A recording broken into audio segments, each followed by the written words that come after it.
Special मसाले के साथ लोबिया और कीमा, बहुत बेहतरीन, रेस्टोरेंट के खानों को भी पीछे छोड़ने वाला। चले जी, हम अल्लाह रब्बुल इज़्ज़त के नाम लेकर हम अपनी रेसिपी को स्टार्ट करते हैं। यहाँ पर मैंने एक चॉपर ले लिया है, इसमें मैंने एक जवा जो है वो लहसुन का छील के डाल दिया है। उसके बाद मैंने हरी मिर्चें ले ली है, 7 से 8 अदद हरी मिर्चें ले ली हैं। उसके बाद मैंने यहाँ पर 3 मीडियम साइज़ के प्याज ले लिए हैं और यहाँ मैंने टमाटर डाल दिए हैं 2 अदद। इनको अच्छे तरीके से चॉप कर लेंगे और साथ ही मैंने हरा धनिया भी इसमें डाल दिया है, इसको भी मैंने अच्छे तरीके से चॉप कर लिया है।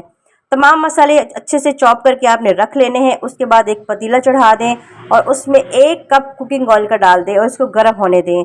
और गर्म होने के बाद जो हमने मसाले चॉप करके रखे हैं वो तमाम के तमाम मसाले आप इसमें शामिल कर दें।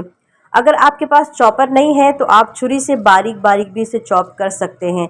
ब्लेंडर में नहीं डालना और ना ही इसका आपने पेस्ट बनाना है।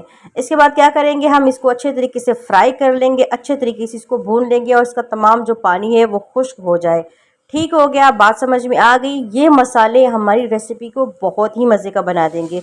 मुझे पता है कि ये रेसिपी आपको यूट्यूब पर कहीं नहीं मिलेगी, ये मेरी अपनी रेसिपी और बहुत ही बेहतरीन और कमाल की रेसिपी है। यहाँ पर मैंने ले लिया है आधा किलो कीमा, इसको भी इसमें डाल देंगे। मसाले पहले हमने 5 मिनट तक अच्छे तरीके से भुने हैं, उनका पानी खुश्क कर दिया है। उसके बाद मैंने यहाँ पर आधा किलो कीमा इसमें शामिल किया है, इसको अच्छे तरीके से हम भूनेंगे। इतना भूनेंगे कि इस कीमे का जो कलर है वो चेंज हो जाए। कीमे का कलर चेंज हो चुका है, इस पॉइंट पे हम अपना लोबिया शामिल करेंगे। मैंने यहाँ पर तकरीबन 1 प्याली लोबिया लिया है, इसको हम इसमें डाल देंगे और अच्छे तरीके से हम मिक्स कर लेंगे और तकरीबन हम इसको 3 से 4 मिनट तक ऐसे ही भुनेंगे ताकि हमारे लोबिया जो है वो अच्छे तरीके से फ्राई हो जाए और भुन जाए। और इस रेसिपी में सिर्फ हल्दी जाएगी और नमक जाएगा, इसके अलावा हम कोई मसाला इसमें शामिल नहीं करेंगे। नमक मैंने जायके के मुताबिक डाला है और आधा चम्मच हल्दी डाली है, इसके अलावा लाल मिर्ची कुछ भी नहीं जाएगा। और साथ ही देखिए, ये मैं कोयले जला रही हूँ, ये इसलिए मगरिब के वक्त में जलाती हूँ, वो इसलिए कोई जादू टोने के लिए नहीं, बल्कि मच्छर और मक्खियाँ और कॉकरोच छिपकली वगैरह जो हो जाती है हमारे घरों में, आप इस तरह से कोयले जलाएं और उसके ऊपर कलौंजी छिड़क कर पूरे घर में जो उसकी धुनी दें। इंशाल्लाह आपके घर से मक्खियाँ मच्छर जो हैं वो भाग जाएंगे, कॉकरोच भी भाग जाएंगे, छिपकलियाँ भी भाग जाएंगी। इससे बहुत फ़ायदा होता है।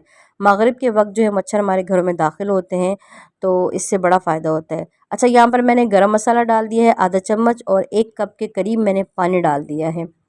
आधा चम्मच गरम मसाला और 1 कप पानी। अब क्या करेंगे, इसको हम ढक देंगे, ढक कर तकरीबन 5 मिनट इसको पका लेंगे ताकि हमारा जो लोबिया है वो अच्छे तरीके से गल जाए और जो हमारा कीमा है वो भी अच्छे तरीके से गल जाए। और साथ ही हम इसमें तकरीबन 4 से 5 अदद हरी मिर्चें डाल देंगे साबित, इस तरीके से, क्योंकि हमने लाल मिर्ची नहीं डाली तो हमारे सालन में जो है मिर्ची कम होने के चांसेस हो सकते हैं। आप इस पॉइंट पे हरी मिर्चें इसमें शामिल करें, लाल मिर्ची बिल्कुल भी नहीं डालनी। ये देखिए जी, हमारा जो रेसिपी है वो रेडी हो चुकी है बिल्कुल और इसका तेल ऊपर आ चुका है। इस पॉइंट पे मैंने यहाँ पर कस्तूरी मेथी, सूखी मेथी इसमें छिड़क दी है। इसको हम अच्छे तरीके से मिक्स करेंगे। मिक्स करने के बाद इसका ढक्कन बंद कर देंगे। ढक्कन बंद करके 5 मिनट के बाद हम इसका आपको फ़ाइनल लुक दिखाते हैं। ये देखिए जी, हमारी रेसिपी बन के रेडी है। बहुत मज़े की है और बहुत ही क्विक रेसिपी है, बहुत जल्दी बनने वाली है। आप इसे ज़रूर ट्राई करें, अपनी फैमिली और फ्रेंड्स को खिलाएं, अपनी दावतों में शामिल करें। इंशाल्लाह ये आपको बहुत पसंद आएगी। अगर मेरी रेसिपी आपको पसंद आती है तो मेरे चैनल को सब्सक्राइब करें, फैमिली के साथ, फ्रेंड्स के साथ शेयर करें, वीडियो को लाइक करें, कमेंट में अपनी राय का इजहार ज़रूर करें कि आप लोगों को मेरी रेसिपीज़ कैसी लगती हैं।